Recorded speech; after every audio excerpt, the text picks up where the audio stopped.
한번 올려봐. 헬라어. 헬라어는 알파, 좀 이쪽으로. 알파, 베타, 감마 해가지고, 알파는 이제 숫자적으로, 왜 또 저건 안 집어넣어서 또. 알파가 1, 베타가 2, 감마가 3 하는 이러한 의미 외에, 이제 알파가 부정이다, 연합이다 하는 이런 개념을 가지고 있죠. 근데 이제 히브리어는, 좀 내려봐요. 히브리어는 알렙 하면은 수치가 1이죠, 이것도? 그런데 뜻이 뭐로 되어 있어요? 수소. 그 다음에 베트 하는 이거는 수치가 2인데, 집으로 되어 있죠, 집. 그러니까 베트는 집에서 온 단어예요. 그 다음에 이제 한국말로 낙타. 요거는 히브리어로 기멜이죠, 기멜. 기멜. 양담배 낙타가 나오던 게 뭐였어요? 카멜이죠? 예. 그러면은 카멜은 어디서 온 단어예요? 기멜에서 온 단어라고, 이게. 그래서 이 담배의 기원을 히브리어에서까지 찾아낸 사람들이 같은 서양 사람들. 예. 그래서 이제 달렛 하면은 요 숫자가 4인데 뜻은 어디서? 문에서 온 단어예요, 문에서. 문. 그 다음에 이제 해는 수치가 5인데 숨구멍에서 왔다고. 그러니까 여기 열렸죠, 여기가. 글자가 해하고 목이 열려가지고 나와 있다고. 그 다음에 이제 와우, 자인, 바우 하는 단어는 갈고리에서 왔어요, 갈고리. 보면은 와우 요거는 갈고리에서 왔다고, 갈고리. 그 다음에 이제 자인, 무기. 칼과 비슷하게 생겼어요. 그 다음에 헤드, 울타리. 울타리는 터진 데가 없이 다 맥혔죠. 한쪽만 남겨놓고 다 맥혔다고. 그 다음에 테드는 군대, 숫자가 군대, 뱀에서 왔죠, 뱀. 그래서 꼬부라지기를 꼭 요 머리하고 꼬리하고 딱 들어와 있죠, 이게. 그래서 히브리어를 공부하는데 이제 봐보세요. 알렙은 어디에서 왔다고요, 아까? 수소. 그래서 이 소에다가 머리 뿔 2개를 갖다가 그리기 시작한 거예요, 그러니까. 중국의 상형 문자가 그 글자가 변하고 변해가지고 오늘날 한문이 됐죠. 이게 똑같은 거예요. 베트 집이죠, 집. 집을 오늘날 주택으로 한 게 아니라 무엇같이 한 것 같아요, 주택을. 옛날에. 텐트. 한쪽 터졌죠. 그러면 이해가 쉽죠, 이게. 그래서 베들레헴, 떡집. 그 옛날 떡집은 오늘날 건물이 아니고 텐트란 말이에요, 텐트. 그래서 베트, 이렇게 해가지고 돼 있고, 그 다음에 이멜은 요거 이제 뭐 그려놓은 것 같아요? 낙타. 밑에 발은 어떻게 좀 비슷한 것 같고, 낙타에서 변형이 됐고, 그 다음에 달렛은 어디서 왔어요, 아까 보니까? 달렛. 이해가 안 가죠? 그럼 빨리 가봐요, 저쪽에. 달렛. 문. 그러니까, 보세요. 베트 집이죠? 텐트니까 한쪽 터졌죠? 그 다음에 달렛은 뭐예요? 문이죠? 문이니까 없죠?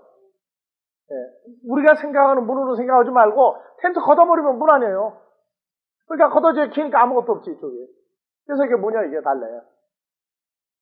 그러니까 이 히브리어를 공부할 때,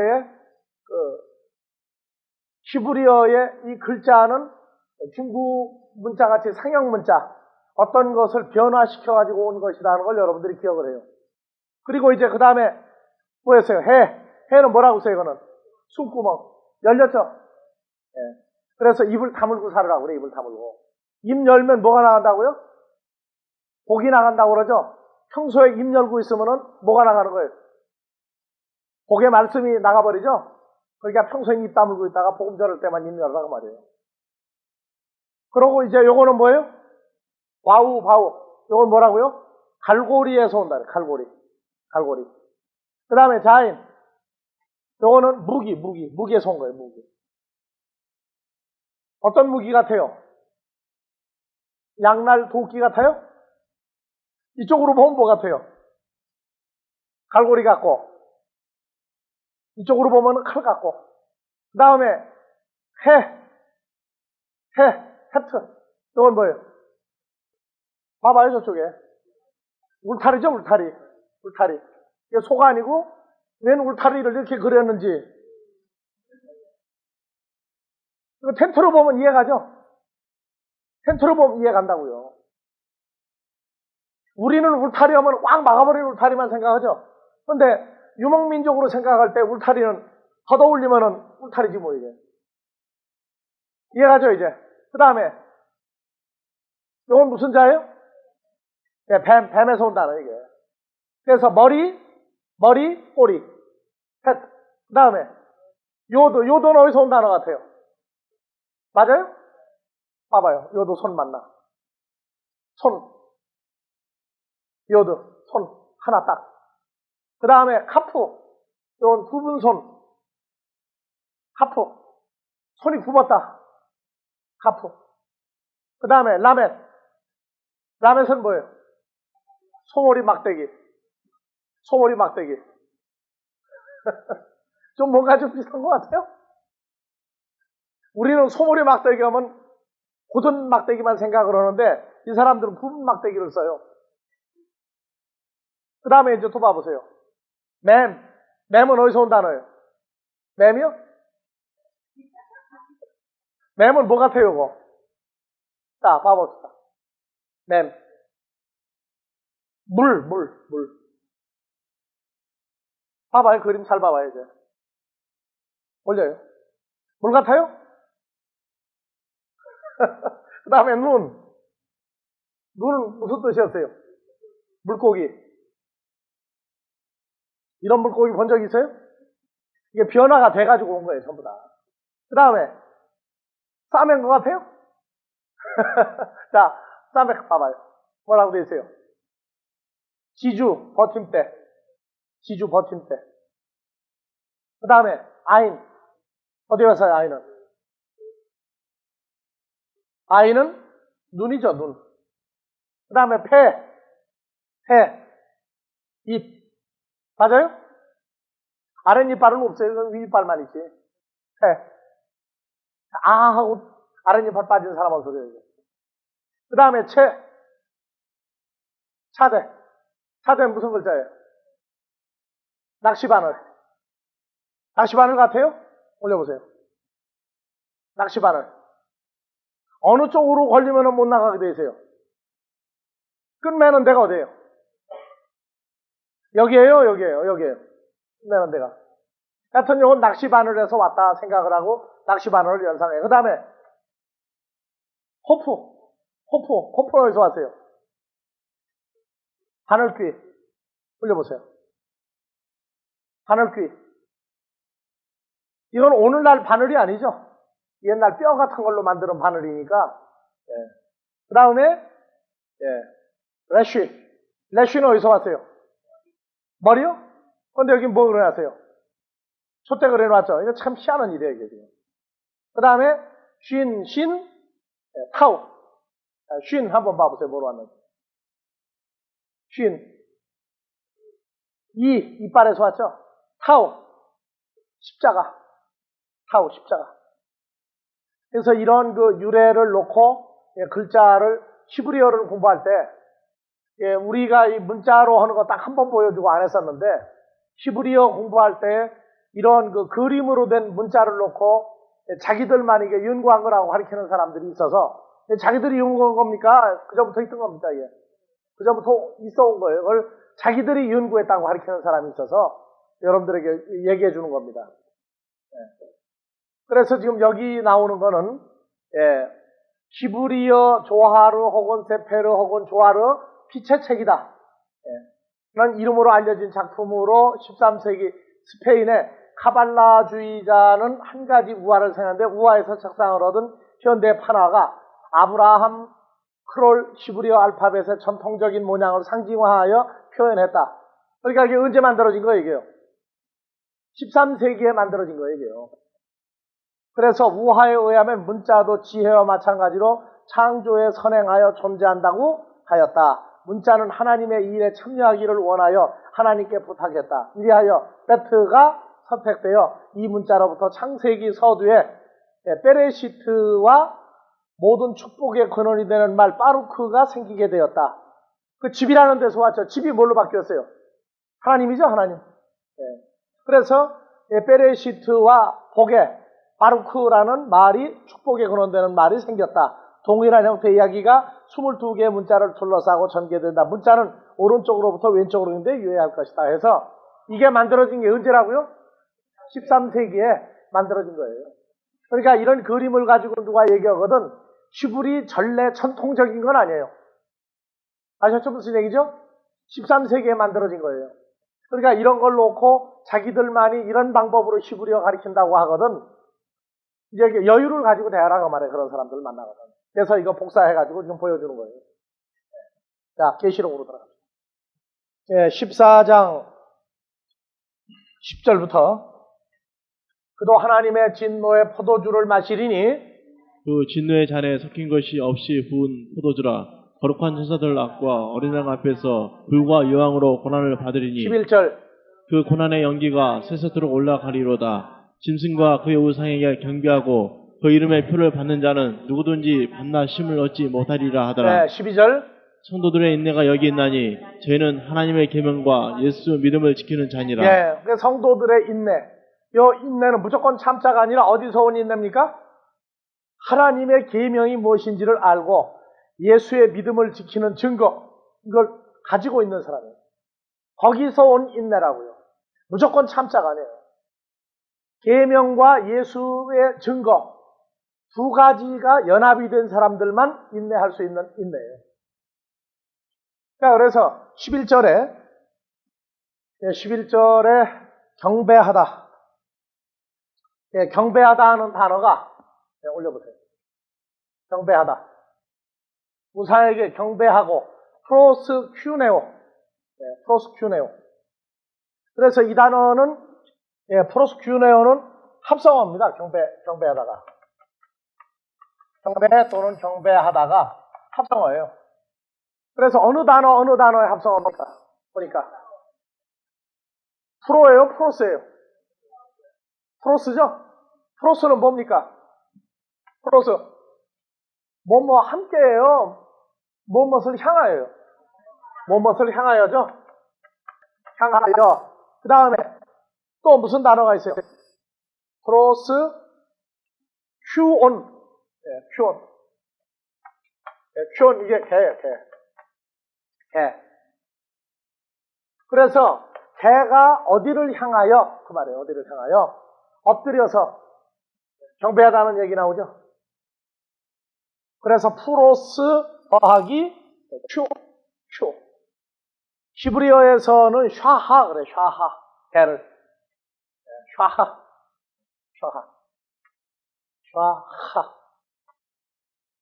근데 강하게 해줘야지. 샤하. 그래서 이제 어디를 향하여 하느냐? 샤하가 아니고 잘못 얘기했어요. 뭔 것을 향하여가 샤하야. 샤하. 그 다음에 개가 켈레브. 나같이 켈레브, 휴온, 개. 히브리어에서 샤하는 뭔 것에게 절하다, 경배하다, 숭배하다. 그래서 헬라어의 프로스 개념을 히브리어에서 경배하다는 두 단어 합성어란 말이에요. 개가 어디에게 절하고 경배하고 숭배하다.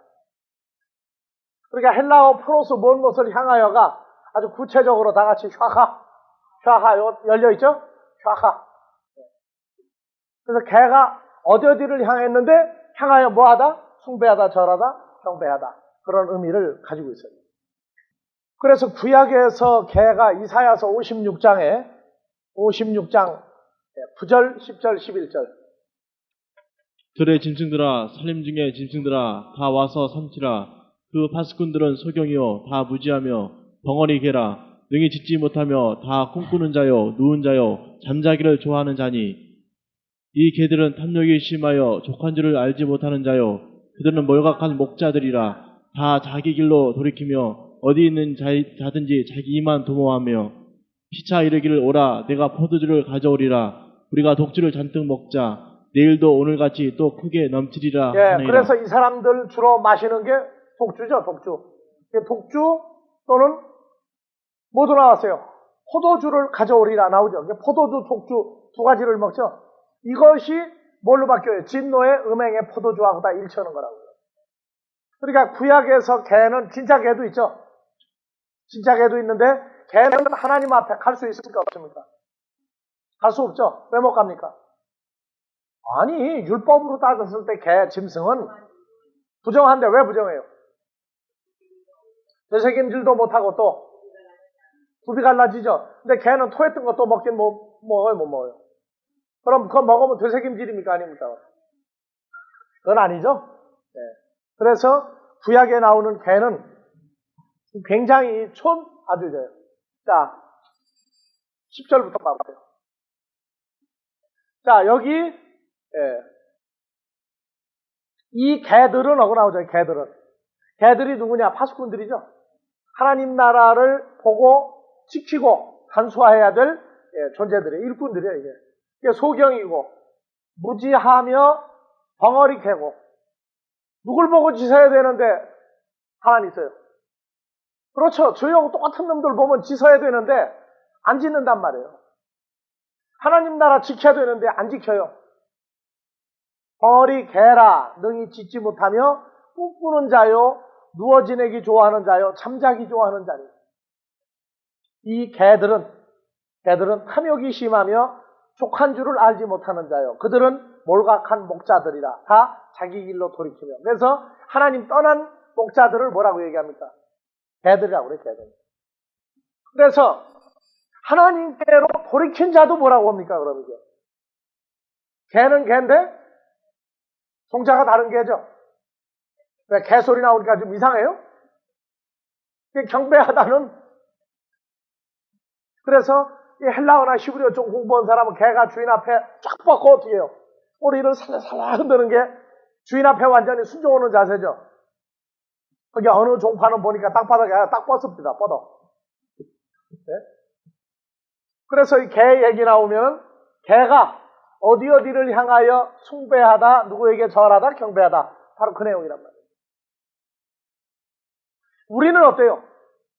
개보다 더 꼬리를 칩니까? 개보다도 못합니까?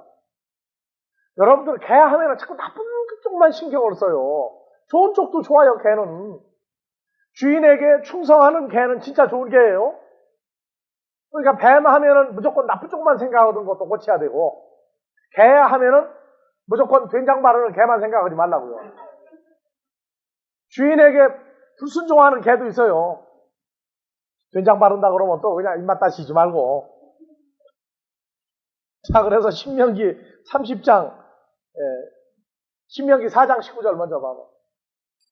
다 같이 읽어봅시다. 또 두렵건대 내가 하늘을 향하여 눈을 들어 이럴 성신 하늘의 군중 본 너희 하나님 여호와께서 천하 만민을 위하여 분종하신 것을 보고 미혹하여 그것에 경배하며 섬길까 하노라. 섬길까 하노라. 경배하며 섬길까 하노라.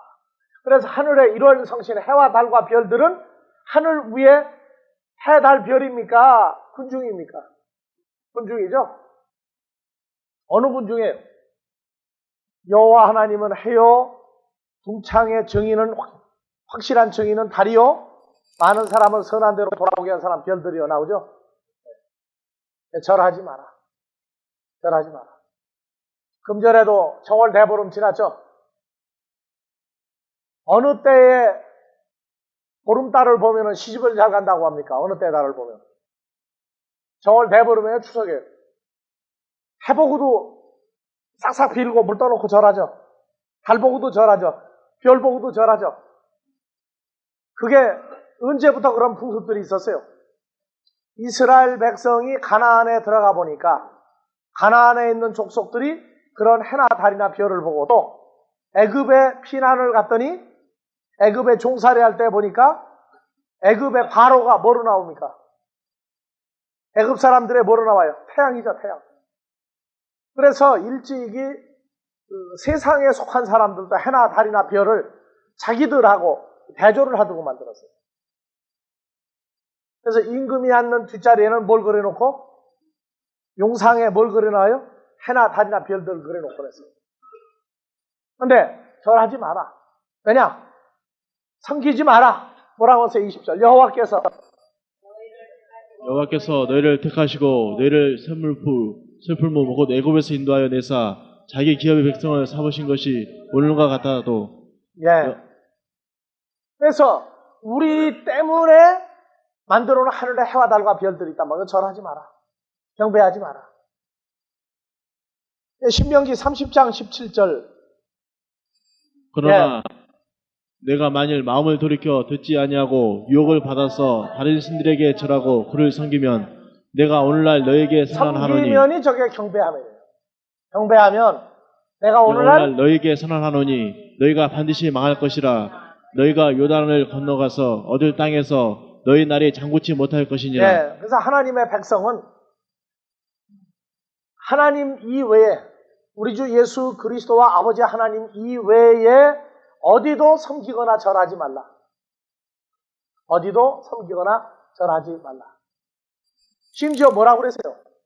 신명기 13장에서는 우리가 어려운 일을 당하고 위기에 처했을 때에 그것을 알아맞추는 거짓 선지자도 누가 예비해 놓은 사람들이다?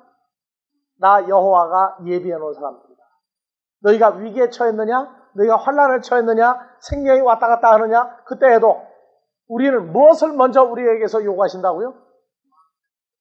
그렇죠. 정성과 뜻과 마음과 지혜를 다하여 여호와 하나님을 섬기려고 하는지 아닌지. 일 터지면은 항상 법보다 주먹이 가깝다 그러니까 먼저 풀어주는 대로 가자. 그거는 하나님이 우리에게 준 무엇에 넘어간 거다? 시험에 넘어간 거다. 시험에 넘어간 거다. 근데 흔히 그래요. 나는 신앙생활을 참 잘해왔는데 아니 왜 내게 이런 일이 닥쳤느냐 하는 얘기들을 가끔 들을 때가 있어요. 왜 이런 일이 왜 생기느냐? 나보다도 신앙생활 못하는 사람은 오래 편안하게 잘 먹고 잘 사는데 교회도 그냥 주일날도 잘 빠지고 뭐도 제대로 안 하는 사람은 멀쩡한데 왜 나는 열심히 잘했는데 왜 이런 일이 생겼느냐? 그땐 어떻게 여러분들 풀어줘야 됩니까? 아니 남의 문제 말고 여러분들에게 왔다고 그러면 어떡할 거예요? 흔히 그럴 때마다 뭐가 나오느냐? 죄 문제가 나와. 죄도 뭐냐? 무슨 죄냐? 내가 무슨 죄가 있길래 이게 내게 오느냐? 하나님의 백성들은요, 육신적인 문제 때문에 오는 고난도 있어요. 근데 하나님의 뜻에 합당하게 자라기 위해서 오는 고난도 있다고요. 그래서 베드로전서 2장 20절에 뭐가 나와요? 그건 21절이고 20절. 자, 죄가 있어서 매를 맞고 참으면 하나님 앞에 무슨 칭찬이 있으려고 나와요. 이게 문제 터지면 뭐라고 그러느냐? 도대체 내가 무슨 죄가 있느냐?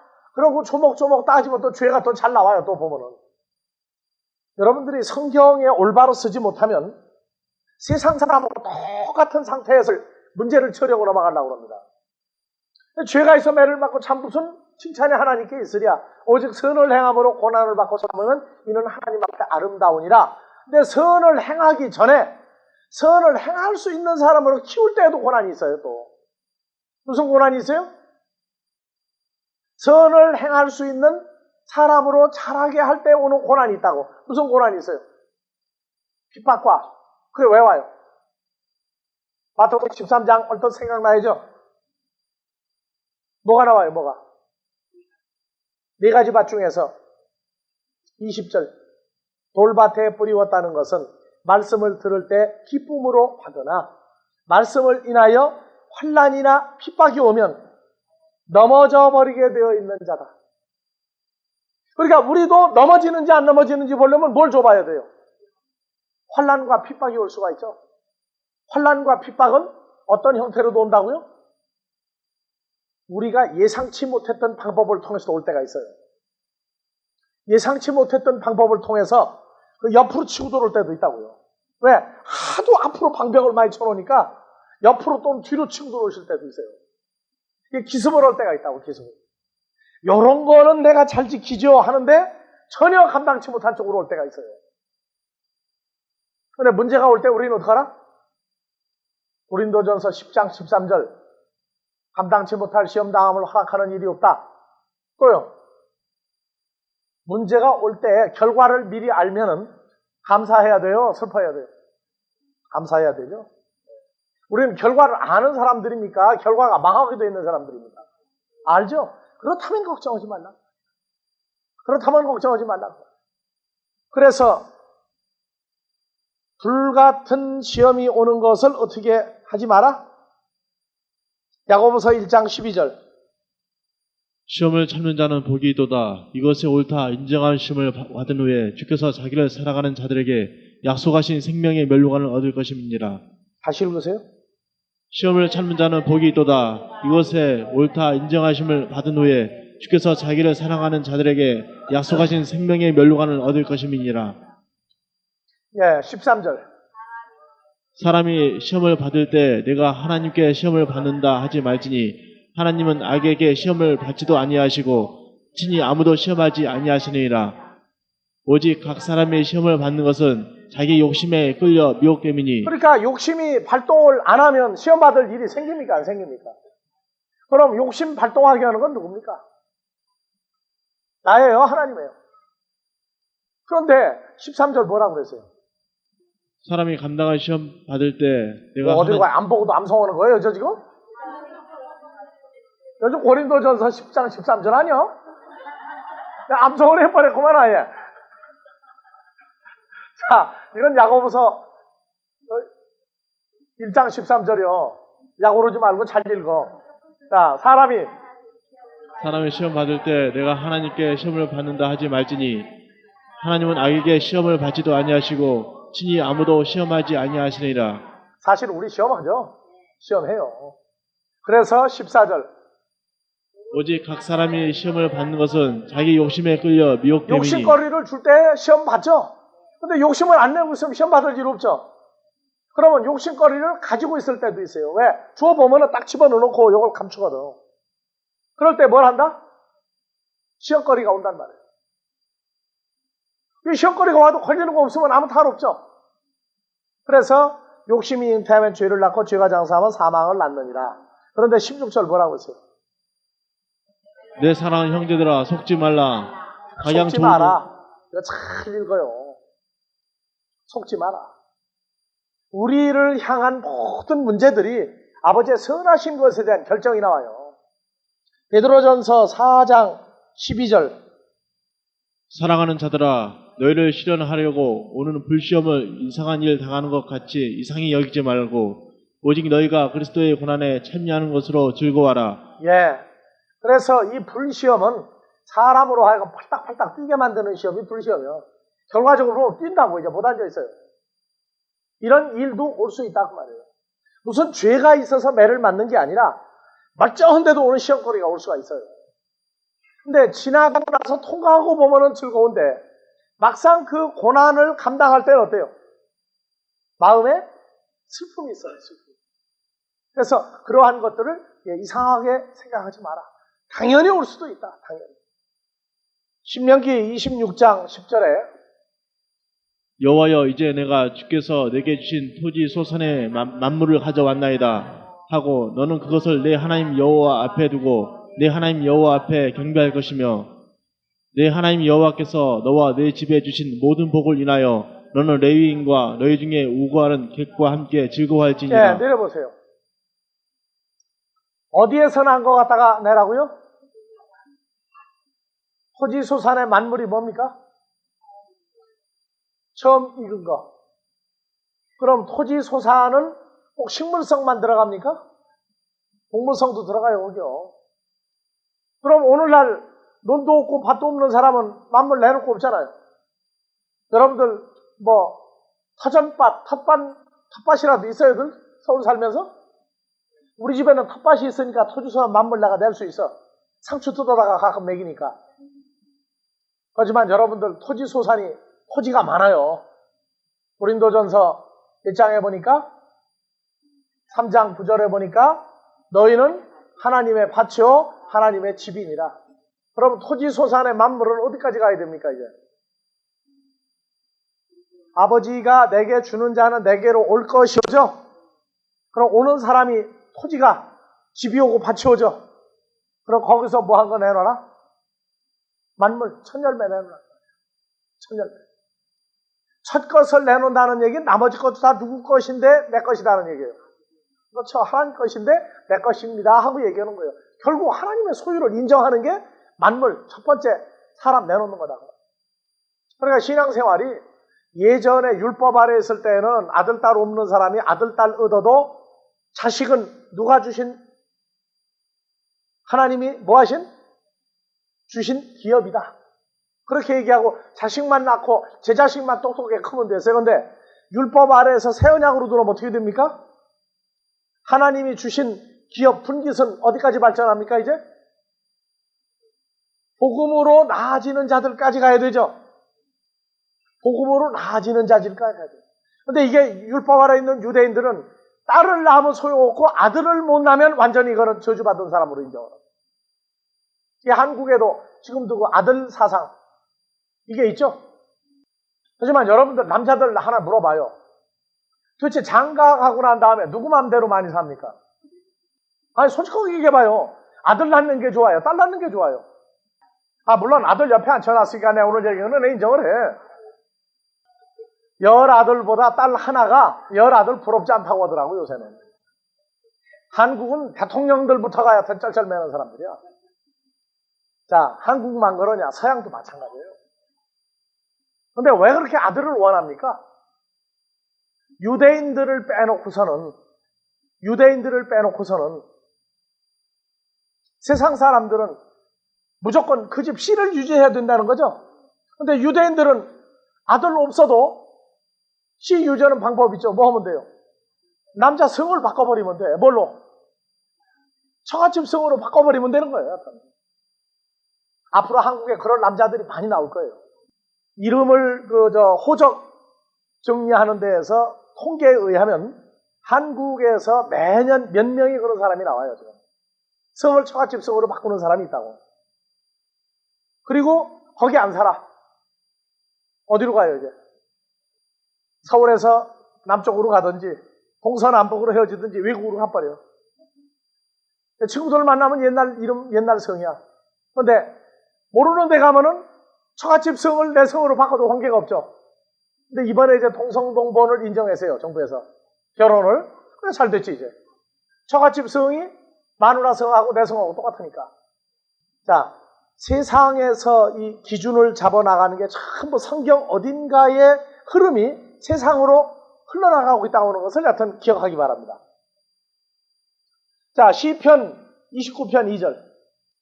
경배하는데 무조건 토지소산의 만물만이 아니에요.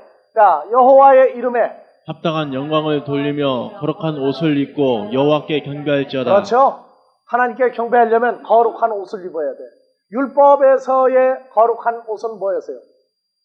율법 아래에서 거룩한 옷은 뭐였어요? 제사장들이 입는 세마포죠. 하얀 세마포. 그리고 새언약 아래에서의 거룩한 옷은 뭡니까? 그리스도로 옷 입은 자들이죠. 이 옷은 어떤 사람들만 입습니까? 흰옷이죠 이제. 거룩한 옷 세마포가 신약에 와서 새언약에서는 흰옷이에요. 흰옷. 이 흰옷은 어떤 사람들만 입는 옷입니까? 종말론자들은 항상 흰옷 입고 돌아다녀요. 그리고 종말론에 흰옷 입고 나타나고 자기들은 성별된 사람이라고. 하지만 성경이 말하는 흰옷은 원색은 무슨 색입니까?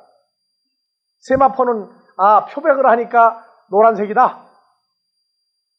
노란색이 흰옷으로 됐다. 그러면요. 그렇죠. 예수의 피에 빤 옷이죠. 그러면 색이 무슨 색이 나와야 되겠어요? 원래는 무슨 색이었어요? 피가 붉은색이었죠. 근데 새언약에서는 피는 뭐로 나왔어요? 피는 생명이죠. 생명이 뭐로 나타나요? 빛으로 나타나죠. 그래서 이 빛은 흰색이란 말이에요. 흰색. 그래서 성도들의 옳은 행실이다. 그런데 예수의 피로 그 옷을 빤 사람들이에요. 그래서 그리스도의 십자가의 죽으심, 죄와 사망을 마귀에게 처리하고 난 다음부터 예수의 피는 붉은색이 아니라 생명이에요. 생명. 그래서 생명은 흰 빛이란 말이죠. 그래서 그리스도로 옷 입었다가 그리스도 예수 안에 있다고 말해요. 그러니까 무슨 옷이 되는 거예요, 이제? 흰옷. 그건 고난을 통과하고 환난을 통과해야만 주시는 옷이에요. 이번 이제 24일부터 계시록 특강 이번 하는데 이제 그 문제도 이제 잠깐 다루고 지나갑니다만. 그래서 그걸 모르는 사람들은 종말론을 자꾸 떠들거든 흰옷을 왜 입느냐 하고 물어보면은 어디까지 알고 종말을 지금 말하고 있는지 그게 이제 수준이 나오죠, 이제. 수준이 나온다. 그래서 하나님께 경배하려면 거룩한 옷을 입어야 새 언약 아래에서도 경배가 돼요. 거룩한 옷은 예수 안에 내가 있을 때 입었다고 얘기하는 옷이란 말이에요. 그래서 거룩한 옷은 또 있죠. 어떤 상태가 됐을 때 그리스도로 입는다고요? 오늘 주일 예배 때 했죠. 로마서 몇 장에? 13장에 11절부터. 하나님께 경배한다고 그러면 무조건 그냥 자세만 차겁들여가지고 하는 게 아니에요. 하나님 앞에 선물을 내놓을 수 있어야 되고, 선물을 내놓는 자기는 빛의 흰 선한 행실로 옷을 입어야 되는데, 보자고요. 자, 또한 너희가 이 시기를 알거니와 자다가 깰 때가 벌써 되었으니 이는 이제 우리의 구원이 처음 믿을 때보다 가까웠음이니라. 밤이 깊고 낮이 가까웠으니 그러므로 우리가 어둠의 일을 벗고 빛의 갑옷을 입자. 낮에와 같이 단정히 행하고 방탕과 술 취하지 말며 음란과 호색하지 말며 쟁토와 시기하지 말고 오직 주 예수 그리스도로 옷 입고 정령을 위하여 육신의 일을 도모하지 그렇죠. 마라. 육신의 일을 도모할 때는 그리스도로 옷 입었다가 아니라 모른다고 말해요. 그래서 거룩한 옷을 입는다 하는 얘기는 예수 안에 거해야 되며 그 삶이 육신의 일을 떠나야 돼요. 그래야 그리스도로 옷 입은 이 상태가 빛의 갑옷을 입고. 그러니까 새 언약 아래서는 주일 예배 때 어떻게 하고 참석해야 된다? 예전에 배웠죠, 우리가. 떨어진 옷은 꼬매서 더러우면 빨래해가지고 깨끗이 입자. 또 머리도 감고 단정하게, 얼굴도 깨끗하게, 신발도 딸딸이 샌들 끌고 오지 말고 뭐 해가지고 오라? 광내가지고 오라, 깨끗하게. 그러고 성경책 끼고 점잖게 교회 오면 그게 뭐예요? 하나님께 경배하러 오는 거예요. 지난 6일 동안 지은 죄 해결됐어요, 안 됐어요? 해결 안 되면 어떡하자는 거예요, 여러분? 여기 들어와가지고 하는 거 소용없어요. 여기 들어와서 하면은 응답이 떨어져야 돼. 응답이 떨어져야 돼. 여기 들어오기 전에 해결해야 돼. 순서로 보면 그렇다고. 지난 6일 동안 지은 죄를 용서해 주십시오. 여기 들어와서 하면 안 돼요. 옛날로 말하면 율법 아래 성전에 죄인이 들어올 수 있어요, 없어요? 그러면 율법 아래로 갔으면 양이나 염소나 송아지 한 마리 끌고 와야지. 그리고 네 죄 사함 받았다 손 얹어라 해가지고 뭐 그럼 우리가 먹고 잔치를 해버리든지, 그것도 아니고 저것도 아니고 6일 동안 지은 죄를 여기 들어와서 용서해달라고 그러면 어떡하자는 얘기예요. 그래서 행실을 그리스도로 옷 입고 사는 사람은 모든 것을 정리한다. 우리가 지금 대중기도들을 지금 하고 있는데, 대중기도는 여기서 일반적으로 찬양, 감사, 회개, 도고, 간구 5대 원칙을 해서 여기서 회개하고 여기서 간구하는 거 아닙니다. 새 언약 아래서는. 새 언약 아래서는 그렇게 하는 게 아니에요. 지금 예배학 앞으로 신학교에서 어느 날 되면 전부 다 뒤집어 엎을 거예요. 그래서 여기 와서 대중기도할 때 지난 6일 동안의 관계를 잘못된 것을 얘기하고 고백을 했다면 하나님에게서 응답을 받고 예배 진행을 해야 돼요. 원래 순서는. 근데 누가 아주 묘안을 만들어내서 잘못했다고 고백하는 것이 그게 용서받는 거다. 그러면 지난 6일 동안 지은 거 다 고백합니까? 다 고백 못해요. 왜냐? 알고 지은 죄와 모르고 지은 죄가 있는데 모르고 지은 죄 고백했어요, 안 했어요? 고백 안 했죠? 그럼 스스로가 무덤을 파는 거예요, 그 고백이. 여기 올 때에는 주 안에 있는 상황으로 들어와야 돼요. 그래서 경배하다. 그냥 개처럼 그냥 완전히 엎드려 뻗쳐해가지고 꼬리 흔들고 충성을 맹세한다. 입으로 오는 것은 없어요. 어디가 돼야 돼요? 마음이 청결해야 돼요. 세 번째가. 그래서 내가 너희를 정결한 처녀로 한 남편 그리스도께 중매함이라가. 정결한 처녀, 마음의 정과 욕심을 제하고 하나님 앞에 나오고 그리스도로 옷을 입고 육신을 도모하지 아니하고 성령의 일을 도모하는 자. 그 다음에 뭘 내놔야 돼요? 하나님 앞에 빈손으로 오면 안 돼. 토지 소산의 만물, 말씀을 따라서 하나님이 보내준 자를 농사지어서 내놔야 된단 말이에요. 그리고 경배해야 진정한 경배예요.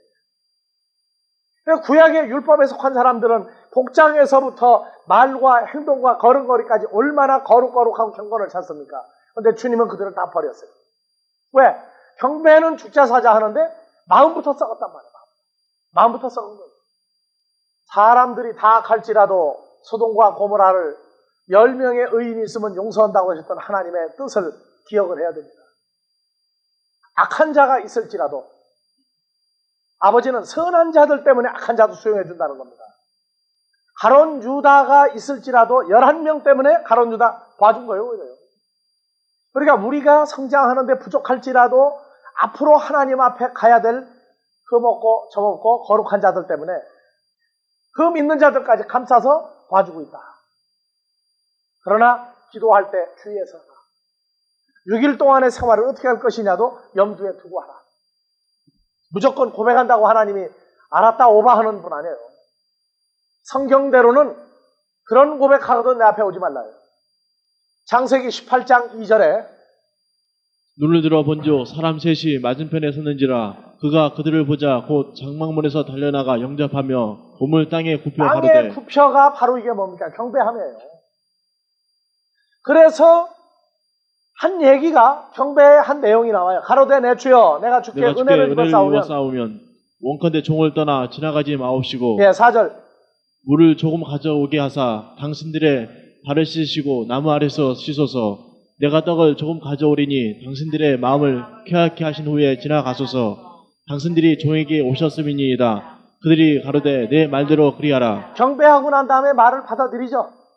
그 다음에 6절 아브라함이 급히 장막에 들어가 사라에게 이르러 이르되 속히 고운 가루 세 쌀을 가져다가 반죽하여 떡을 빵을 만들라고 만들라 하고 아브라함이 또 짐승떼에 달려가서 기름지고 좋은 송아지를 취하여 하인에게 주니 그가 급히 요리한지라. 아브라함이 버터와 우유와 하인이 요리한 송아지를 가져다가 그들 앞에 진설하고 나무 아래 모셔 섬에 그들이 먹으니라. 알겠어요? 그래서 하나님 앞에 경배할 때는 빈손으로 하는 법이 없어요. 반드시 대접을 해야 돼요. 그래서 사라가 아브라함의 아내가 하나님에게 송아지 잡는데도 하나도 아까워 안 했죠. 이 양반이 정신 빠졌나 어떻게 송아지 잡아야겠다 그러면 난리가 날 텐데 오늘날 우리가 말하는 송아지하고 아브라함 때 송아지 한 마리는 가격이 다릅니다. 그런데 하나도 아깝지 않게 잡아서 요리해가지고 갖다 대접했어요. 그래서 아브라함에게 이르되 내 아내 사라가 어디 있느냐? 대답하되 장막에 있나이다. 그가 가라사대 기한이 이를 때 내가 정녕 내게로 돌아오리니 내 아내 사라에게 아들이 있으리라 하시니. 롯이 성문에서 대접할 때 천사를 대접했고 집에 모시고 갔죠. 경배했어요. 뭐 갖다가 마누라가 개판이 되놓으니까 무교병 갖다가 대접을 했어요. 무교병을. 그래서 하나님 앞에는 가족들이 부부간에 함께 경배하는 게 좋습니다. 주일 예배 참석하는 것도 경배의 일종입니다. 하나님이 살아계신다고 생각을 하거든. 함께 하는 게 그게 하나님의 영광 앞에 모습을 드러내는 거예요. 그래서 그러한 것들을 생각을 하시고